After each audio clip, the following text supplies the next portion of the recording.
हाय बच्चों, good morning. Good morning everyone. कैसे हैं आप लोग? तो आप सीख रहे थे कोऑर्डिनेशन कंपाउंड। तो कोऑर्डिनेशन कंपाउंड का आज के लेक्चर में important questions of coordination compound सीखेंगे। तो कोऑर्डिनेशन कंपाउंड में एक वाइटल क्वेश्चन आता है कलर प्रॉपर्टी से।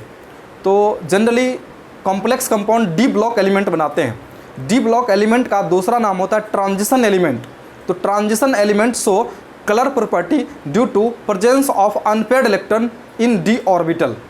ये चीज़ें याद रखिएगा। जनरली D0 और D10 अगर अनपेयर्ड इलेक्ट्रॉन्स जीरो है डी ऑर्बिटल में तो वो कंपाउंड हमेशा कलरलेस आपको मिलेंगे। मीन्स का D0 और D10 वाले कंपाउंड हमेशा कलरलेस मिलेंगे और D1 टू D9 आपको कलर्ड और कलरलेस दोनों हो सकते हैं, ये पॉसिबिलिटी होता है। तो transition element show colour property due to presence of unpaired electron in d orbital. Transition element होते क्या है? तो डी ब्लॉक एलिमेंट को बोलते हैं ट्रांजिशन एलिमेंट। ट्रांजिशन क्यों बोलते हैं? एस ब्लॉक और पी ब्लॉक के बीच जो प्रॉपर्टी होता है उसे बोलते हैं ट्रांजिशन। ट्रांजिशन एलिमेंट एस और पी का के बीच का प्रॉपर्टी ट्रांजिशन मीन्स का डी ब्लॉक एलिमेंट का प्रॉपर्टी। तो लिखिए कुछ आप इसमें। ट्रांजिशन एलिमेंट, ट्रांजिशन एलिमेंट मतलब क्या? ट्रांजिशन एलिमेंट मतलब d block element. D block element, d block element को ट्रांजिशन एलिमेंट बोलते हैं। डी ब्लॉक एलिमेंट या transition element show colour property, colour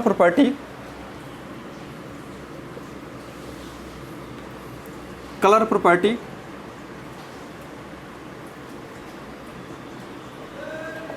due to presence of unpaired electron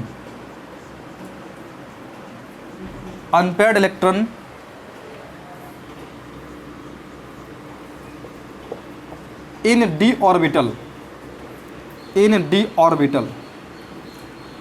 generally complex compound में central metal जो होते हैं d block element होता है, ट्रांजिशन एलिमेंट होते हैं। तो अब देखिए, तो ये चीज़ें हमेशा आप याद रखिएगा। अगर D0 और D10 इसका अनपेयर्ड हमेशा जीरो रहेगा। यहाँ अनपेयर्ड इलेक्ट्रॉन्स हमेशा, अगर D में जीरो इलेक्ट्रॉन्स है तो अनपेयर्ड इलेक्ट्रॉन तो है ही नहीं, तो अनपेयर्ड होगा ही कैसे? तो अगर D10 होगा तो कंप्लीट फुलफिल्ड ऑर्बिटल होंगे, और फुलफिल्ड ऑर्बिटल होंगे तो कंप्लीट या अनपेयर्ड इलेक्ट्रॉन बिल्कुल नहीं होगा। यहाँ अनपेयर्ड इलेक्ट्रॉन यहाँ जीरो होगा तो ऑलवेज ये कलरलेस होंगे, ऑलवेज ये कलरलेस होंगे। अनपेयर्ड इलेक्ट्रॉन जीरो, D0 और D10 unpaired electron always zero. Means क्या? कंपाउंड हमेशा क्या होंगे? कलरलेस। हमेशा कंपाउंड कलरलेस होंगे, ऑलवेज ऐसा होगा। D0 और D10 मिलेगा तो समझिए किसी भी कॉम्प्लेक्स कंपाउंड में अगर सेंट्रल मेटल के डी ऑर्बिटल में जीरो इलेक्ट्रॉन या D10 इलेक्ट्रॉन्स होते हैं, समझिए डेफिनेट वो कंपाउंड कलरलेस होगा, डेफिनेट। देखिए D10 कैसे जीरो? तो कंप्लीट फील्ड ऑर्बिटल होगा, अनपेयर्ड इलेक्ट्रॉन होंगे ही नहीं। जैसे D10 कैसे जीरो? तो D ऑर्बिटल होते हैं इस तरह से।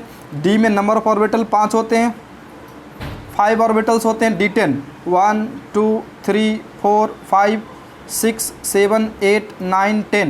देखिए सब में 2 इलेक्ट्रॉन्स है। अनपेयर्ड इलेक्ट्रॉन्स यहाँ जीरो है। अनपेयर्ड इलेक्ट्रॉन को स्मॉल n से भी रिप्रेजेंट करते हैं। अनपेयर्ड इलेक्ट्रॉन यहाँ जीरो है, अनपेयर्ड इलेक्ट्रॉन्स यहाँ बिल्कुल जीरो है, डायमैग्नेटिक हो जाएंगे ये, तो हमेशा कलरलेस होंगे। कलर्ड कंपाउंड के लिए ऐसा हो सकता है D1 to D9 may be colourless और कलर्ड, मे बी कलर्ड और कलरलेस, मे बी कलर्ड और कलरलेस दोनों हो सकते हैं। D1 टू D9 कलर्ड और कलरलेस दोनों हो सकते हैं। अनपेयर्ड इलेक्ट्रॉन होगा तो कलर्ड होगा ही होगा, और अनपेयर्ड जीरो होंगे तो कलरलेस होंगे। आगे बताते हैं। देखिए कलराइजेशन के लिए बहुत सारे ऑर्बिट डी ट्रांजिशन एलिमेंट बहुत सारे हैं जो हम पढ़ाएंगे आगे, तो इतना कम से कम आप याद रखिएगा। एक क्वेश्चन आपको हम देते हैं इस तरह से, इसको उतारिए।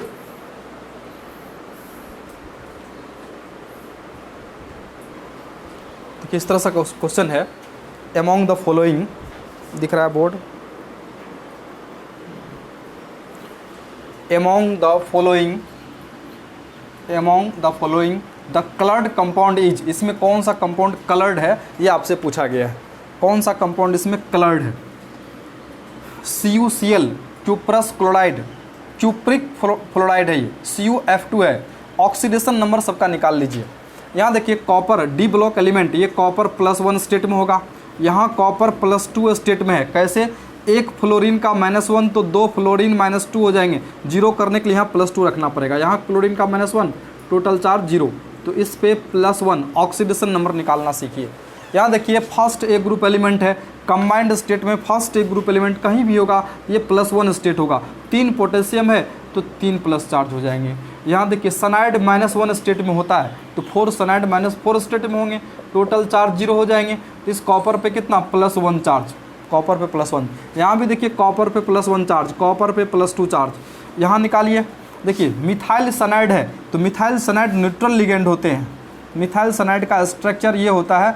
अब इस पर कोई चार्जेज नहीं होंगे, 0 चार्ज होगा, इस पर कोई चार्ज आयंस नहीं है, 0 चार्ज होगा। यहाँ देखिए BF4 BF3 जो होते हैं ये न्यूट्रल मॉलिक्यूल्स होते हैं। BF3 न्यूट्रल मॉलिक्यूल्स होते हैं। BF3 में एक फ्लोरीन माइनस जोड़ देंगे तो इस तरह से कॉम्प्लेक्स बना लेता है, ये BF4-1 बना लेता है, तो एनोनिक लिगेंड्स हो जाएगा ये -1, तो उसको माइनस को प्लस करने के लिए, 0 करने के लिए यहाँ +1 रखना पड़ेगा। तो सभी कॉपर पर देखिए चार्ज, यहाँ +1 +2 +1, यहाँ +1। देख लीजिए कॉपर में अनपेड इलेक्ट्रॉन देखना है तो कॉपर का सबसे पहले एटॉमिक नंबर आपको याद रखना पड़ेगा, 29 होते हैं। दूसरी बातें याद रखना है ये कि एक्सेप्शन है, ये कॉपर जो है एक्सेप्शन है, इलेक्ट्रॉनिक कन्फिग्रेशन के मामले में एक्सेप्शन है। तो कॉपर का +1 का निकालते हैं पहले। तो आर्गन, इससे पहले का इनर्ट गैस क्या लिखेंगे? आर्गन। ये 29, तो आर्गन का एटॉमिक नंबर 18 होते हैं, तो इससे पहले का इनर्ट गैस आर्गन रखेंगे। आर्गन क्या होते हैं? 18 होते हैं। और 18 इलेक्ट्रॉनिक कन्फिग्रेशन लिखने के लिए लास्ट कन्फिग्रेशन क्या मिलेगा? 3p6, 3p लास्ट मिलेगा। 3p के बाद क्या होंगे? 4s के बाद क्या होगा? 3d, इस तरह से हो जाएंगे। तो ये 4s1 और 3d 10 होते हैं। आपको पता होगा एक्सेप्शन है ये, क्योंकि एक्सेप्शन क्यों होते हैं? तो ये हाफ फिल्ड हो जाता है, ये फुल फिल्ड हो जाता है और दोनों स्टेबल हो जाते हैं। और नहीं तो अगर ऐसा रखते हैं 2 और ये 9 रखते हैं तो ये फुल फिल्ड है, ये पार्सल फिल्ड अनस्टेबल हो जाता है। इसलिए ये 4s1 और 3d 10 हो जाते हैं। यहाँ देखिए +1 चार्ज भी है तो +1 चार्ज एक इलेक्ट्रॉन लॉस करेंगे, तो कहाँ से लॉस करेंगे? ये 3rd ऑर्बिट है, ये 4th ऑर्बिट है। तो पहले तो अरेंज कर लीजिए आप, 3rd ऑर्बिट को पहले लिखिए 3d 10 और 4s1 अरेंज कर लिए, 3 और 4 के इलेक्ट्रॉन्स फिल करने के बाद ये अरेंज कर सकते हैं आप, ऐसा अरेंज कर लिए, ऐसा अरेंज कर लिए। और s में से 4th ऑर्बिट, आउटरमोस्ट ऑर्बिट में से एक इलेक्ट्रॉन हटा लिए, तो अब 4s 0 हो गया। तो लास्ट क्या बचा? 3d 10 और 4s 0। यहाँ देखिए 3d 10 है डिफरेंट, d10 अनपेड इलेक्ट्रॉन 0 हो जाएगा। यहाँ d10 आपको मिल चुका है, तो ये कंपाउंड हमेशा क्या होगा? कलरलेस होगा ऑलवेज। ये ऑलवेज कलरलेस होगा।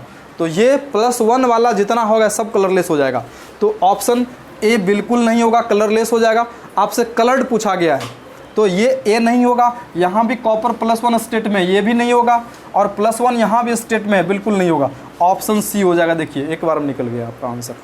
इसको भी चेक कर लेते हैं, +2 वाले कैसे? अनपेड इलेक्ट्रॉन है तो +1 यहाँ भी है, कॉपर +1 यहाँ भी है, कॉपर +1 यहाँ, तीनों ए बी डी गलत हो गया, मतलब कलर डिफिनेट, ये तीनों कलरलेस होगा। तो कलर्ड आपसे पूछा गया तो सी ऑप्शन हो जाएगा कलर्ड। कलर्ड कैसे होगा देख लीजिए, कॉपर +2 स्टेट में रहेगा, 29 आर्गन 4s1 और 3d 10, ये इलेक्ट्रॉनिक कन्फिग्रेशन आएगा इसका।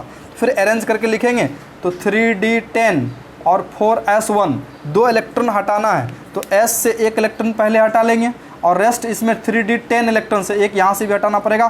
तो फाइनली आपको 3d 9 हो जाएगा। और 3d 9 होगा तो 9 ऑड नंबर ऑफ इलेक्ट्रॉन्स है, तो odd number of electrons always will be paramagnetic. Odd number of electrons हो जाएगा d9। d9 का मतलब है कि ऑड नंबर, 9 ऑड नंबर होते हैं। d ऑर्बिटल में odd number of electrons always will be paramagnetic. Odd number of electrons, odd number of electrons, odd number of electrons always will be paramagnetic, always will be paramagnetic. Paramagnetic का मतलब है unpaired electrons इसमें होंगे। Odd number of electrons always will be paramagnetic, और ये हो जाएंगे coloured compound. कैसा हो जाएंगे? कलर्ड। ये कलर्ड कंपाउंड होगा, तो आंसर क्या हो जाएंगे? सी इसका ऑप्शन हो जाएगा। उतार लीजिए इसको, और भी अच्छे अच्छे क्वेश्चन देखते हैं। स्क्रीनशॉट ले लीजिए। देखिए ये क्वेश्चन आपका है 2016 का जेईई मेन का क्वेश्चन है। जेईई मेन 2016 का क्वेश्चन है। The transition metal ion responsible for colour in ruby and emerald are respectively. Ruby और इमराल्ड क्या होते हैं? तो डायमंड का ही वो है, वैरायटी है। डायमंड ही है रूबी और इमराल्ड। डायमंड की प्रॉपर्टी है रूबी और इमराल्ड। डायमंड की प्रॉपर्टी क्या क्या होते हैं? तो रूबी, इमराल्ड, कोहिनूर, इस तरह से डायमंड का ही नाम होता है। तो आप जानते हैं डायमंड चमकीला होता है। डायमंड क्या होते हैं? विजिबल रेंज ऑफ लाइट को एब्जॉर्ब करेंगे और वो कलरफुल दिखते हैं। तो colour property d block element का किसके कारण होते हैं? Due to presence of unpaired electron. तो अनपेड इलेक्ट्रॉन यहाँ देखिए, अनपेड इलेक्ट्रॉन, तो जिसमें अनपेड इलेक्ट्रॉन होगा वो कलर्ड होंगे, जो अनपेड इलेक्ट्रॉन जीरो होगा तो वो कलरलेस हो जाएंगे, आप जानते हैं। तो हम निकाल लेते हैं ऑप्शन। कोबाल्ट और क्रोमियम दो ही मेटल तो है, cobalt and chromium, cobalt and cobalt, chromium +3 and chromium +3, chromium +3 and cobalt +3, और इस तरह से है। तो सबसे पहले ऑप्शन हम कोबाल्ट और क्रोमियम के बारे में बता देते हैं। जैसे क्रोमियम है या कोबाल्ट है, पहले देखिए कोबाल्ट +3 चार्ज है, तो कोबाल्ट का एटॉमिक नंबर होते हैं 27, 27 होते हैं। और अनपेड इलेक्ट्रॉन निकालने के लिए इलेक्ट्रॉनिक कन्फिग्रेशन लिखना पड़ेगा। तो इससे पहले का इनर्ट गैस आप लिखेंगे argon, argon 3p6, 3p full, 3p के बाद क्या होते हैं 4s, उसके बाद क्या होते हैं 3d, तो 4s2 और 3d7 इस टाइप से हो जाएंगे। और यहाँ देखिए फोर्थ ऑर्बिट को, ये फोर्थ ऑर्बिट का एनर्जी कम था, 3d का एनर्जी ज़्यादा था, इलेक्ट्रॉन फिल कर दिए हैं, तो आप अरेंज करके लिख सकते हैं 3d7 और 4s2 ऐसा लिख सकते हैं। यहाँ देखिए 3 इलेक्ट्रॉन आपको हटाना है, माइनस करना है। तो पहले फोर्थ ऑर्बिट से इलेक्ट्रॉन हटाएंगे, 2 यहाँ से हटाएंगे और 1 यहाँ से हटा लेंगे। तो फाइनली इसका कन्फिग्रेशन कैसा हो जाएगा? 3d6 हो जाएंगे और 4s0 हो जाएगा। यहाँ देखिए कोबाल्ट +3 स्टेट में अगर होगा तो 3d6 आ रहा है। अगर स्ट्रॉन्ग लिगेंड रहा, कॉम्प्लेक्स बनाता है, अगर कॉम्प्लेक्स बनाएगा, स्ट्रॉन्ग लिगेंड रहा, पॉसिबिलिटी देख लेते हैं क्या क्या हो सकता है। वीक लिगेंड रहा तब तो कोई दिक्कत नहीं है, अनपेड इलेक्ट्रॉन मिल जाएगा। लेकिन अगर स्ट्रॉन्ग लिगेंड रहा, इफ स्ट्रॉन्ग लिगेंड, अगर स्ट्रॉन्ग लिगेंड रहा तब क्या होगा? तो डी ऑर्बिटल 2 एनर्जी लेवल में बढ़ जाते हैं, इस तरह से 2 एनर्जी लेवल में बढ़ जाएंगे, Eg ऑर्बिटल और T2g ऑर्बिटल। अब देखिए इस तरह से ही क्यों बांटे हम? कोबाल्ट +3 स्टेट में इफेक्टिव एटॉमिक नंबर, ये इफेक्टिव एटॉमिक नंबर 36 के नियर अबाउट होना चाहिए, तो कोऑर्डिनेशन नंबर 6 होना चाहिए। और कोऑर्डिनेशन नंबर 6 होगा तो ऑक्टाहाइड्रल होगा, और ऑक्टाहाइड्रल की तरह T2g ऑर्बिटल नीचे, Eg ऑर्बिटल ऊपर, इस तरह से। अब 6 इलेक्ट्रॉन है तो 1 2 3 4 5 6। यहाँ देखिए अनपेड इलेक्ट्रॉन 0 मिल रहा है आपको। यहाँ अनपेड इलेक्ट्रॉन स्मॉल n से रिप्रेजेंट कर रहे हैं, अनपेड इलेक्ट्रॉन आपको 0 मिल रहा है। तो ये डायमैग्नेटिक बिहेवियर हो सकता है।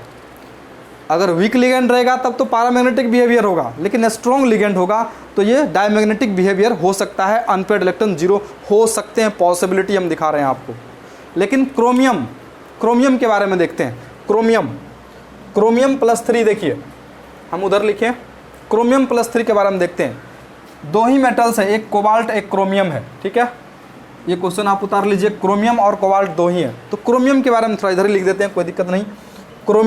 क्रोमियम +3 होगा तो क्या हो सकता है? क्रोमियम का एटॉमिक नंबर होते हैं 24, और क्रोमियम आप जानते हैं एक्सेप्शन होता है, स्टार लगा दिए। तो इससे पहले का इनर्ट गैस क्या लिखेंगे? आर्गन, इलेक्ट्रॉनिक कन्फिग्रेशन लिखेंगे, आर्गन 4s1 और 3d5। क्रोमियम एक्सेप्शन है, 4s1 3d5 होते हैं। 3 इलेक्ट्रॉन हटाना है तो एक फोर्थ ऑर्बिट हटा लिए और 2 यहाँ से हटा लेंगे, तो ये बनेगा 3d3 और 4s0। यहाँ देखिए d3 है, ऑड नंबर ऑफ इलेक्ट्रॉन्स है, ऑलवेज विल बी पैरामैग्नेटिक। और ऐसा भी अरेंज कर सकते हैं इसको, d ऑर्बिटल है, T2G और Eg ऑर्बिटल लिखे तो 3 इलेक्ट्रॉन्स है तो 1 2 3 तीनों अनपेड इलेक्ट्रॉन हो जाएगा। और ऐसे भी देखिए odd number of electrons always will be paramagnetic, तो यहाँ डिफिनिट अनपेड इलेक्ट्रॉन होगा आपका, डिफिनिट अनपेड इलेक्ट्रॉन यहाँ होगा, यहाँ अनपेड इलेक्ट्रॉन होगा, डिफिनिट होगा। और अनपेड इलेक्ट्रॉन यहाँ 3 है, एक भी होता तब भी कलर प्रॉपर्टी शो करता है, ये तो 3 अनपेड इलेक्ट्रॉन्स है। तो definite chromium colour property show करेगा, क्रोमियम +3 कलर प्रॉपर्टी शो करेगा, और कोबाल्ट +3 कलर्ड भी हो सकते हैं और कलरलेस भी हो सकते हैं। लेकिन अगर मान लेते हैं तो अगर हम इसको देखिए रूबी और इमराल्ड डायमंड का ये प्रॉपर्टी है, डायमंड का रूबी इमराल्ड कोहिनूर, तो डायमंड चमकीले दिखते हैं, मालूम है आपको, visual range of light absorb करता है, तो विजुअल रेंज ऑफ लाइट तभी एब्जॉर्ब करेंगे जब उसमें अनपेड इलेक्ट्रॉन होगा। तो उसमें का इस तरह से है कोबाल्ट और क्रोमियम, तो कोबाल्ट कलर्ड भी हो सकता है और कलरलेस भी हो सकता है, कलरलेस भी, यहाँ कलरलेस हो सकता है क्योंकि अनपेड इलेक्ट्रॉन 0, स्ट्रॉन्ग लिगेंड रहेगा तो अनपेड इलेक्ट्रॉन 0 हो जाएंगे, कलरलेस हो सकता है। तो आपसे रूबी और इमराल्ड डिफरेंट कलर्ड होगा, कलर्ड होगा, तो कलर्ड गारंटी कलर्ड होना चाहिए, डेफिनेटली कलर्ड होना चाहिए। तो कोबाल्ट होगा तो कोबाल्ट में पॉसिबिलिटी है कलरलेस का भी, तो कोबाल्ट वाला आंसर नहीं होगा, तो इसमें कोबाल्ट है आंसर नहीं होगा, इसमें भी कोबाल्ट है ये भी आंसर नहीं होगा, इसमें भी कोबाल्ट है तो ये भी आंसर नहीं होगा, तो ऑप्शन सी होगा chromium chromium chromium chromium answer हो जाएगा इसका, क्योंकि क्रोमियम क्रोमियम दोनों में अनपेड इलेक्ट्रॉन तो होगा ही होगा, और नंबर पर इलेक्ट्रॉन्स मिल रहा है, और अनपेड इलेक्ट्रॉन होगा तो डेफिनेट ये कलर्ड कंपाउंड होगा, और रूबी और इमराल्ड में यही क्रोमियम+3 होते हैं, उतार लीजिए। 2016 जेईई मेन का पूछा हुआ था, अच्छा क्वेश्चन था ये, स्क्रीनशॉट ले लीजिए। देखिए आपके सामने एक क्वेश्चन है, ये मेडिकल का पूछा हुआ क्वेश्चन है, मेडिकल का कब का क्वेश्चन है तो 2009 का क्वेश्चन है ये, 2009 में नीट का क्वेश्चन है ये, अच्छा क्वेश्चन है, नीट 2009 का क्वेश्चन है। देखिए the complex ions is expected to absorb visible light, expected to absorb visible light, इस तरह से कॉम्प्लेक्स दिया हुआ है। ए में titanium, ethylene diamine hall 2 NH3 देखिए ये न्यूट्रल लिगेंड होते हैं। ऑक्सीडेशन नंबर, सबसे पहले सेंट्रल मेटल जो है वही colour property d block element है। देखिए कॉम्प्लेक्स कंपाउंड में मेन सेंट्रल मेटल है, और सेंट्रल मेटल जो होंगे वो डी ब्लॉक एलिमेंट है, ट्रांजिशन मेटल्स हैं, transition metals show colour property due to presence of unpaired electron. तो सबसे पहले ट्रांजिशन एलिमेंट का ऑक्सीडेशन नंबर आप निकाल लेंगे। इधर लिगेंड्स क्या है उससे कोई मतलब ही है, ट्रांजिशन एलिमेंट टाइटेनियम है और इस पर कितना ऑक्सीडेशन नंबर है, तो ये 0 स्टेट में है, अमोनिया भी 0 होते हैं, कॉम्प्लेक्स पे +4 चार्ज है, तो डिफिनेट इस टाइटेनियम पे +4 चार्ज होगा, इस टाइटेनियम पे +4 चार्ज होगा, टाइटेनियम का ऑक्सीडेशन नंबर +4 होगा, +4 हो जाएगा। चलिए क्रोमियम पे आते हैं, ये 0 स्टेट में, इस कॉम्प्लेक्स पे +3 चार्ज है, डिफिनेट ये क्रोमियम पे +3 चार्ज हो जाएंगे, क्रोमियम +3 इस तरह से।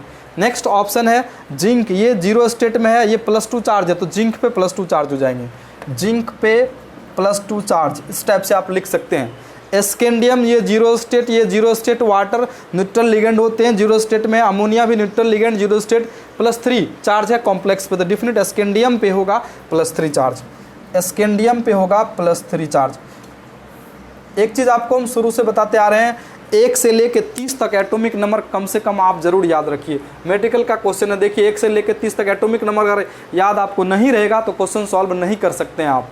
तो टाइटेनियम का एटॉमिक नंबर होते हैं 22, क्रोमियम होते हैं 24, समझना पड़ेगा आपको, जिंक होते हैं 30 और स्कैंडियम होते हैं 21, ठीक है। एटॉमिक नंबर हम बार बार बोल रहे हैं कि 1 से लेकर 30 तक ज़रूर याद रखिए। देखिए 1 से लेकर 30 तक एटॉमिक नंबर ये बिल्कुल दिया हुआ है ही नहीं, अगर एटॉमिक नंबर नहीं जान रहे हैं तो कन्फिग्रेशन कैसे निकालेंगे, कन्फिग्रेशन नहीं आएगा तो फिर क्वेश्चन सॉल्व होगा ही नहीं। बस कुछ नहीं है, नंबर ऑफ अनपेड इलेक्ट्रॉन निकालना है, जो इसमें अनपेड इलेक्ट्रॉन रहेगा वो विजिबल रेंज ऑफ लाइट को एब्जॉर्ब करेंगे और कलर प्रॉपर्टी शो करेंगे, कलरफुल आपको दिखेंगे। तो विजिबल रेंज ऑफ लाइट को एब्जॉर्ब कौन करेगा, जिसमें अनपेड इलेक्ट्रॉन होंगे, तो अनपेड इलेक्ट्रॉन निकाल लेते हैं, जिसमें अनपेड होगा वो विजिबल रेंज ऑफ लाइट को एब्जॉर्ब करेंगे। टाइटेनियम का एटॉमिक नंबर 22 है, इससे पहले का इनर्ट गैस आर्गन लिखेंगे, कन्फिग्रेशन 4s2 और 3d2, 18 2 20 2 22 22 इलेक्ट्रॉन है यहाँ। 4 इलेक्ट्रॉन हटा देना है हमको, 2 यहाँ से हटा देंगे, 2 यहाँ से, तो यहाँ देखिए डी बिल्कुल 0 मिल गया आपको। ये तो कलरलेस ही होगा ना, बिल्कुल कलरलेस होगा, ये बिल्कुल कलरलेस होगा, डी 0 मिल गया आपको, कलरलेस है ये, तो ये तो आंसर होगा नहीं आपका। विजिबल रेंज ऑफ लाइट को ये एब्जॉर्ब करेंगे नहीं, कलर प्रॉपर्टी शो करेंगे नहीं। नेक्स्ट देखते हैं क्रोमियम +3, तो इससे पहले का इनर्ट गैस आर्गन लिखेंगे, 4s1 और 3d5, 3 पॉजिटिव चार्ज है, एक s से हटा लेंगे, 2 यहाँ से हटा लेंगे, 3d3, यहाँ देखिए यहाँ डेफिनेट अनपेयर्ड इलेक्ट्रॉन है, यहाँ अनपेयर्ड इलेक्ट्रॉन 3 हो जाएंगे, अनपेयर्ड इलेक्ट्रॉन कितने हो जाएंगे, यहाँ 3 हो जाएंगे, अनपेयर्ड इलेक्ट्रॉन 3 हो जाएंगे, 3 अनपेयर्ड इलेक्ट्रॉन है, यहाँ 3 अनपेयर्ड इलेक्ट्रॉन है, तो ये कलर प्रॉपर्टी शो कर सकता है, ये कर सकता है। इधर भी चेक कर लेते हैं, ये शो कर सकता है कलर प्रॉपर्टी, ये कलर्ड हो सकता है, ये कलर्ड हो सकता है क्रोमियम +3, इससे पहले भी आप निकाले थे। यहाँ देखिए जिंक का एटॉमिक नंबर 30 है, इससे पहले का इनर्ट गैस आर्गन लिखेंगे, 4s2 और 3d कितने 10, तो s से 2 इलेक्ट्रॉन आप निकाल लेंगे, क्योंकि 2 पॉजिटिव चार्ज है, निकाल लेंगे, तो क्या बचेगा 3d10। यहाँ देखिए d10 कैसा होगा, ऑलवेज अनपेयर्ड इलेक्ट्रॉन 0 हो जाएंगे, कंप्लीटली फुलफिल्ड ऑर्बिटल है, अनपेयर्ड इलेक्ट्रॉन 0, ये कलरलेस होगा, हम बता चुके हैं ये कलरलेस होगा। स्कैंडियम को देख लेते हैं, स्कैंडियम का एटॉमिक नंबर 21 होते हैं, 18 4s2, 18 2 20 और 3d1 इस तरह से है, और 3 पॉजिटिव चार्ज है, 3 इलेक्ट्रॉन हटा लेंगे।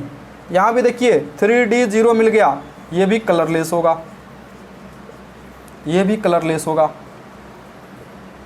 तो शुरू में जो थ्योरी पढ़े थे उसी सब सॉल्व हो रहा है, ये भी कलरलेस, ये भी कलरलेस, ये भी कलरलेस, ये भी कलर्ड, ये शो करेगा, मीन्स क्या ये विजुअल रेंज ऑफ लाइट को एब्जॉर्व करेगा और कलरफुल दिखेगा। तो ऑप्शन बी उतार लीजिए, बहुत अच्छा क्वेश्चन था ये भी। देखिए क्वेश्चन देखिए, ये मेडिकल का पूछा हुआ क्वेश्चन है, नीट का पूछा हुआ क्वेश्चन है, नीट में अच्छा क्वेश्चन है ये भी, नीट का क्वेश्चन है, the anion of acetyl acetone, the anion of acetyl acetone, AC इसका सिम्बलाइज किया गया है, AC एसिटाइल एसीटोन को AC से रिप्रेजेंट किए हैं, फॉर्म्स कोबाल्ट AC3 कॉम्प्लेक्स बनाया है इस तरह से, चिलेट विथ, चिलेट मतलब रिंग बना रहा है, विथ कोबाल्ट +3, चिलेट मतलब रिंग बना रहा है, cobalt +3, the rings of the chelate are, the rings of the chelate are, मतलब रिंग्स जो बनेंगे कितने मेंबर्ड का रिंग बनेंगे, यहाँ लिखा है 5 मेंबर्ड, 4 मेंबर्ड, 6 मेंबर्ड और 3 मेंबर्ड रिंग। तो सबसे पहले एसिटाइल एसीटोन का स्ट्रक्चर लिखते हैं। मान लीजिए कोबाल्ट +3 एसिटाइल एसीटोन का स्ट्रक्चर कैसा होता है, यहाँ देखिए एसिटाइल एसीटोन, एसिटाइल एसीटोन एक ऑर्गेनिक कंपाउंड है, एसिटाइल ग्रुप ऐसा ग्रुप होते हैं, CH3CO एसिटाइल ग्रुप होते हैं, एसिटाइल एसीटोन, एसीटोन होते हैं 3 कार्बन का कीटोन, CH2CO CH3, इस टाइप का कंपाउंड होते हैं। यहाँ देखिए इस टाइप का कंपाउंड होते हैं, इस टाइप का कंपाउंड होते हैं। यहाँ देखिए ये पाई बॉन्ड है, इधर भी पाई बॉन्ड है, तो पाई बॉन्ड आप जानते हैं डीलोकलाइज्ड बॉन्ड होते हैं, पाई बॉन्ड ब्रेक होगा तो जिसका इलेक्ट्रोनेगेटिविटी ज़्यादा है, इस कार्बन का इलेक्ट्रोनेगेटिविटी 2.5, ऑक्सीजन का इलेक्ट्रोनेगेटिविटी 3.5, तो पोलैरिटी उधर है, तो जब भी पाई बॉन्ड ओपन होगा तो इधर निगेटिव इधर पॉजिटिव हो जाएगा, इस कार्बन का इलेक्ट्रॉन लॉस होगा और ऑक्सीजन इलेक्ट्रॉन गेन करेंगे, ये पाई बॉन्ड खत्म होगा और ये पाई बॉन्ड इधर मूव करेगा, मतलब है पाई बॉन्ड डीलोकलाइज्ड बॉन्ड, इस पे निगेटिव इस पे पॉजिटिव, तो कंप्लीट निगेटिव, अभी पार्सली आया है, अभी पार्सली डेल्टा से रिप्रेजेंट करें पार्सली, तो कंप्लीट कब आएगा, तो कंप्लीट इस तरह से आ जाएंगे।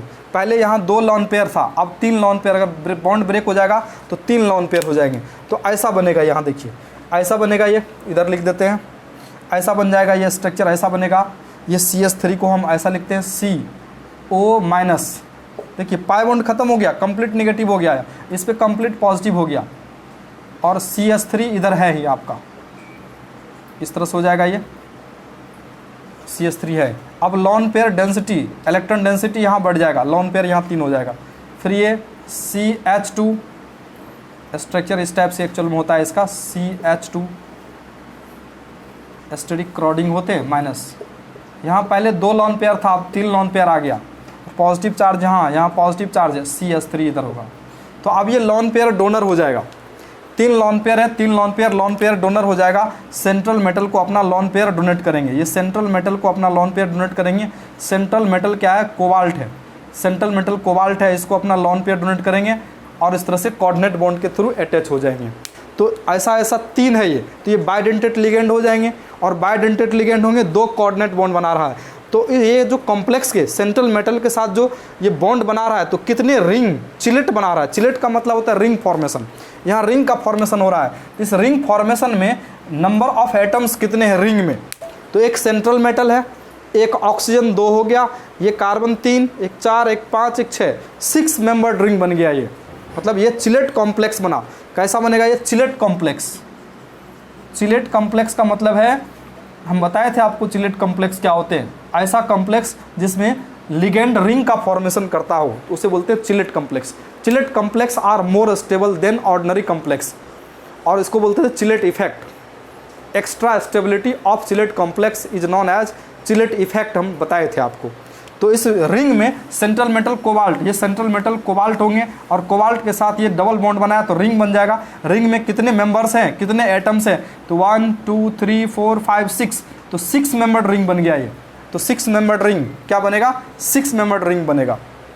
रिंग में चिलेट कॉम्प्लेक्स में 6 मेंबर्ड हो जाएंगे, तो आंसर 6 हो जाएगा। उतार लीजिए, बहुत अच्छा क्वेश्चन था ये भी, काफ़ी इंपॉर्टेंट क्वेश्चन है आपके लिए। कंप्रीहेंशन 2, ये क्वेश्चन 2004 का जे एडवांस का क्वेश्चन है। ये जे एडवांस 2004 का क्वेश्चन है, जे एडवांस 2006 का क्वेश्चन है। कंप्रीहेंशन टाइप क्वेश्चन है। कंप्रीहेंशन टाइप किस टाइप का क्वेश्चन होते हैं, थोड़ा सा स्टडी कर लीजिए आप। कंप्रीहेंशन 1 भी है जो 2014 में पूछा है एक। कंप्रीहेंशन 2 है ये। कंप्रीहेंशन 2 मतलब क्वेश्चन बैंक का ये है, 2 कंप्रीहेंशन है इसमें, कंप्रीहेंशन 1 और 2, तो 2 से कोई मतलब नहीं है।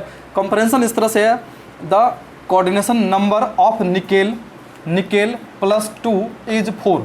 निकेल +2 स्टेट में है सेंट्रल मेटल और कोऑर्डिनेशन नंबर 4 है।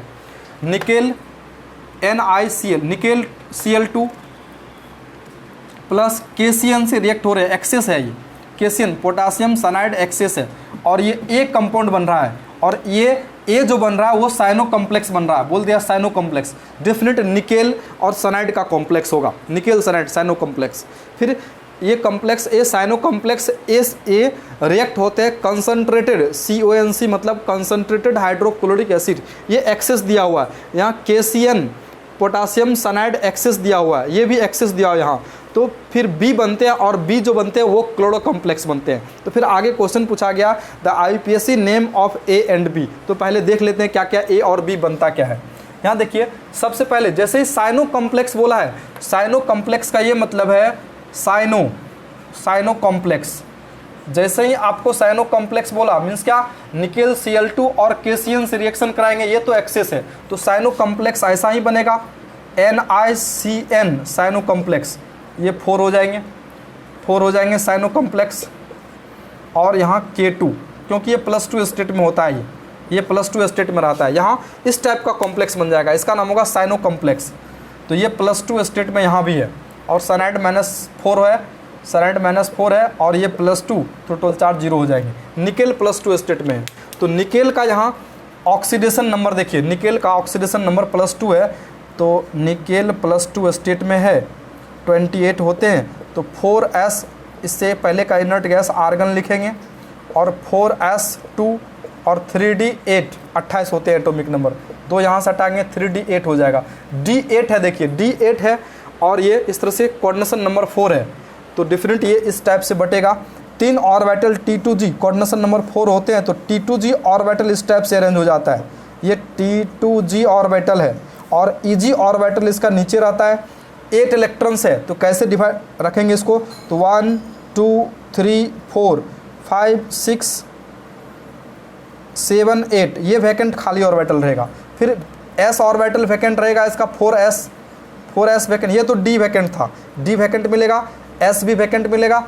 4 ऑर्बिटल आपको चाहिए, तो इधर से ये p ऑर्बिटल 4p भी खाली होगा इसका, 4p 0, तो 4p भी खाली होगा, तो ये भी 1, ये यहाँ से काउंट करेंगे, यहाँ से खाली आपको मिल रहा है 1 2 3 4, तो क्या क्या मिला, एक d एक s और 2 p मिला।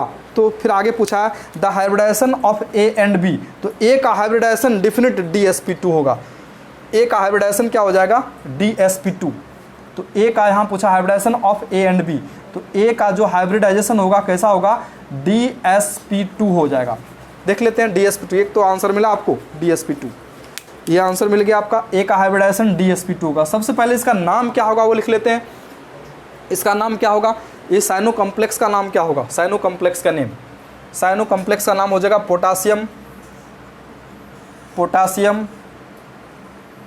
Potassium potassium tetracyano tetracyano nickelate नाम हो जाएगा, क्योंकि ये इस कटायन पार्ट को हटाएंगे तो निगेटिव चार्ज आएगा, एनोनिक कॉम्प्लेक्स हो जाएगा, निकेलेट निकेलेट ऑक्सीडेशन नंबर 2, ये नाम हो गया। अब देखिए बी जो बनेगा, बी कैसा बनेगा, तो फिर इसका रिएक्शन इस साइनो कॉम्प्लेक्स का रिएक्शन कराएंगे क्लोरीन से, तो क्लोरो कॉम्प्लेक्स का ये मतलब है कि डिफिनिट निकेल Cl4 ऐसा हो जाएगा ये, और ये K2 के फॉर्म में, क्योंकि ये +2 स्टेट में आता है तो ये K2 के फॉर्म में रहेगा, K2 इस टाइप से हो जाएगा, क्लोरो कॉम्प्लेक्स ऐसा हो जाएगा। तो फिर इसका नाम कैसा होगा, तो इसका नाम हो जाएगा, A का IUPAC नेम ये हो गया, B का IUPAC नेम, B जो होगा, ये जो B होगा ये B, इसका IUPAC नेम कितना हो जाएगा, तो आप जानते हैं पोटासियम टेट्राक्लोरो निकेलेट सेकेंड, ये नाम हो जाएगा। तो लिखिए पोटासियम में सिंगल S डबल S जो लिखना है लिख सकते हैं, पोटासियम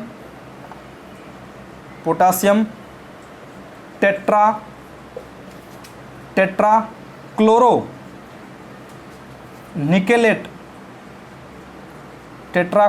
निकेलेट सेकेंड, इस टाइप से नाम हो जाएगा इसका, रोमन में लिखते हैं ऐसा। Hybridization of A and B, A का हाइब्रिडाइजेशन dsp2 मिला, तो इसका हाइब्रिडाइजेशन यहाँ देखिए अनपेयर्ड इलेक्ट्रॉन पेयर अप नहीं होंगे, अगर वीक लिगेंड होगा, यहाँ स्ट्रॉन्ग लिगेंड था, साइनो कॉम्प्लेक्स में सनाइड था तो स्ट्रॉन्ग लिगेंड था, यहाँ वीक लिगेंड होगा, ये वीक लिगेंड होगा तो अनपेयर्ड इलेक्ट्रॉन अनपेयर्ड ही रह जाएंगे, तो फिर इसका हाइब्रिडाइजेशन ये वैकेंट नहीं रहेगा, हाइब्रिडाइजेशन यहाँ तक आ जाएगा sp3। बी का जो हाइब्रिडाइजेशन हो जाएगा कैसा होगा sp3, बी का जो हाइब्रिडाइजेशन होगा sp3 टेट्राहेड्रल ज्योमेट्री हो जाएंगे। ज्योमेट्री भी आपसे पूछ सकता है, ये स्क्वायर प्लेनर ज्योमेट्री और ये टेट्राहेड्रल ज्योमेट्री।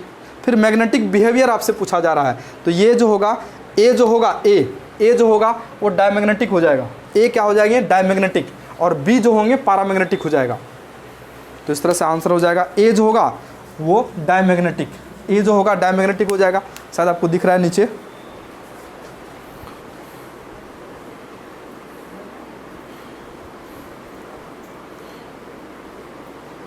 ए जो होगा पैरामैग्नेटिक हो जाएगा, डायमैग्नेटिक सॉरी, ए डायमैग्नेटिक कॉम्प्लेक्स हो जाएंगे, अनपेयर्ड इलेक्ट्रॉन 0, डायमैग्नेटिक, ए डायमैग्नेटिक हो जाएगा, और बी जो होंगे पैरामैग्नेटिक हो जाएगा, बी पैरामैग्नेटिक।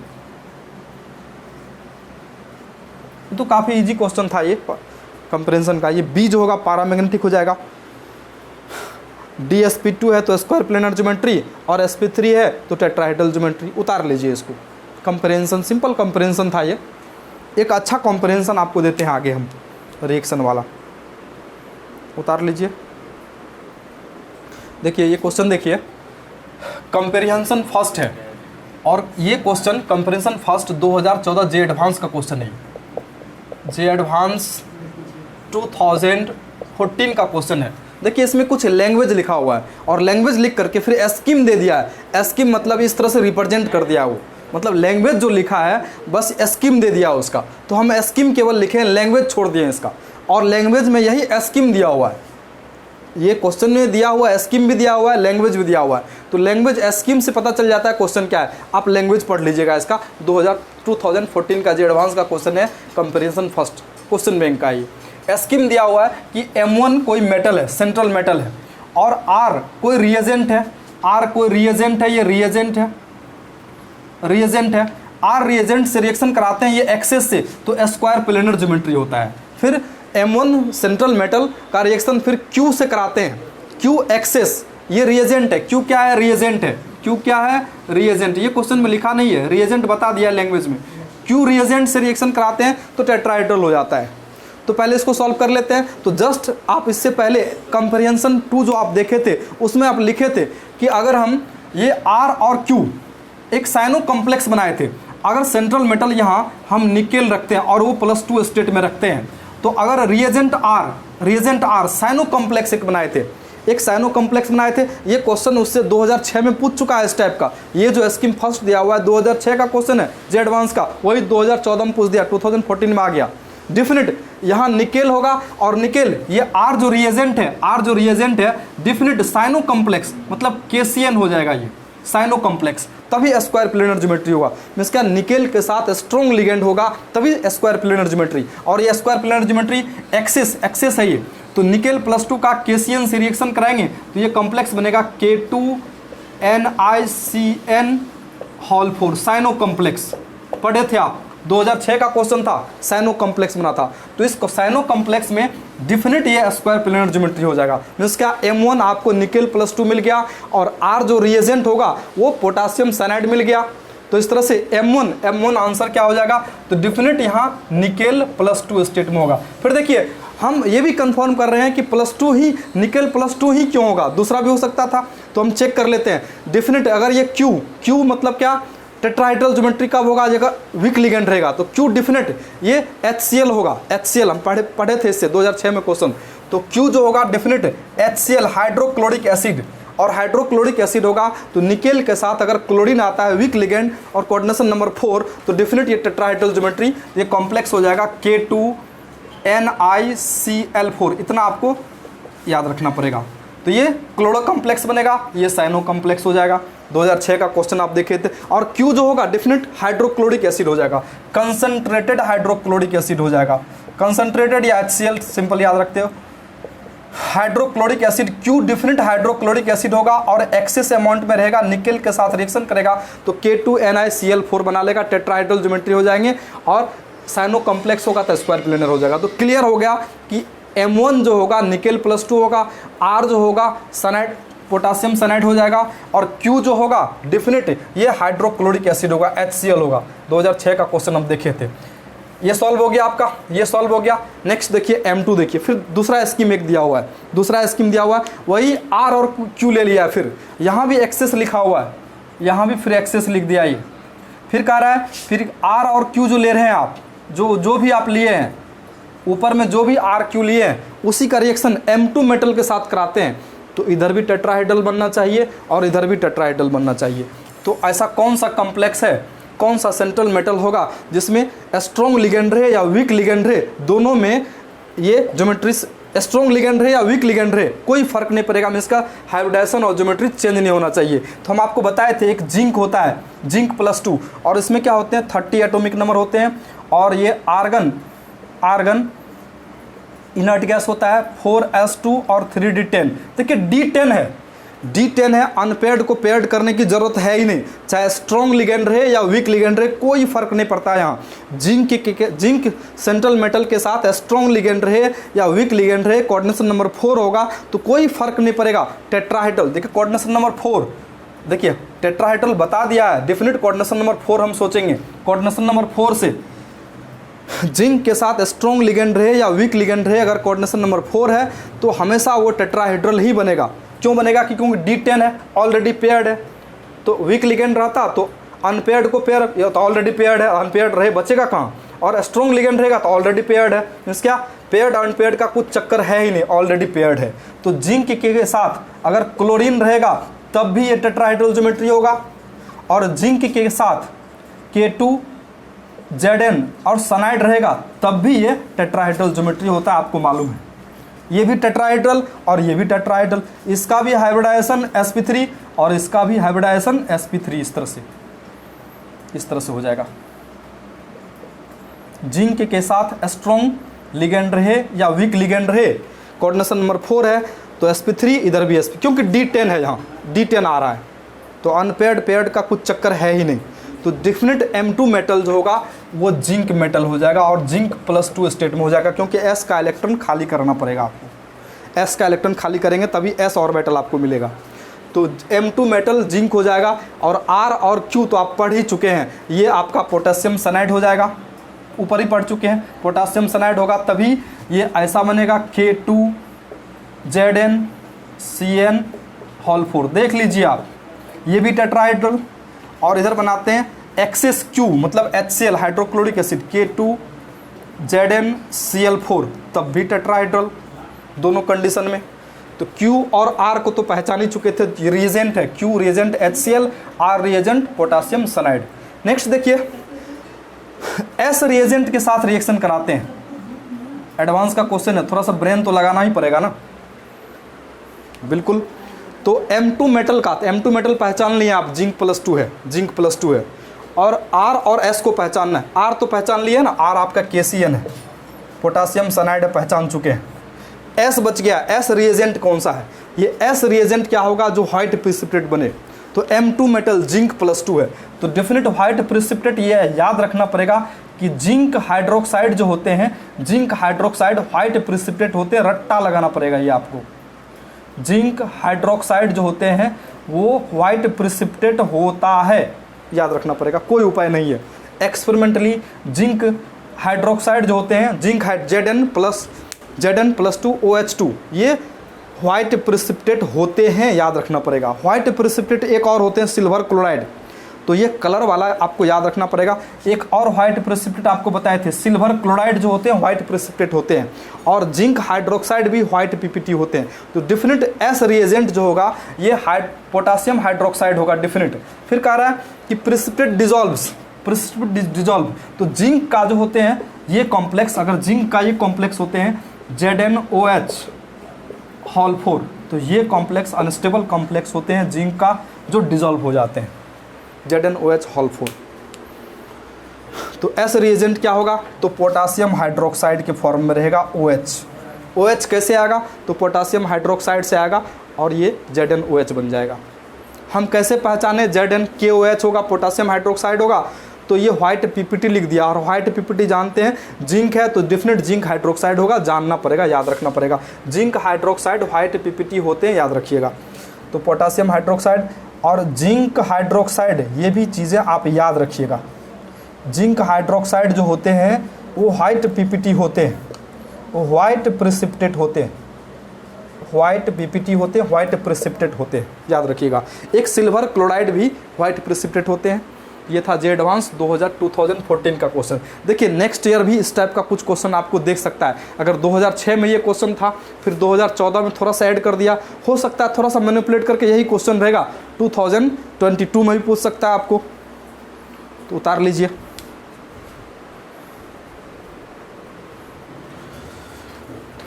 तो नेक्स्ट वीडियो में आपको, ये वीडियो यहीं ख़त्म करते हैं। नेक्स्ट वीडियो में और भी कोऑर्डिनेशन कंपाउंड का एक और वीडियो आपके लिए बनाएंगे हम, जो इसमें इंपॉर्टेंट क्वेश्चन और भी बताएंगे आपको, और अच्छे अच्छे क्वेश्चन बताएंगे आपको।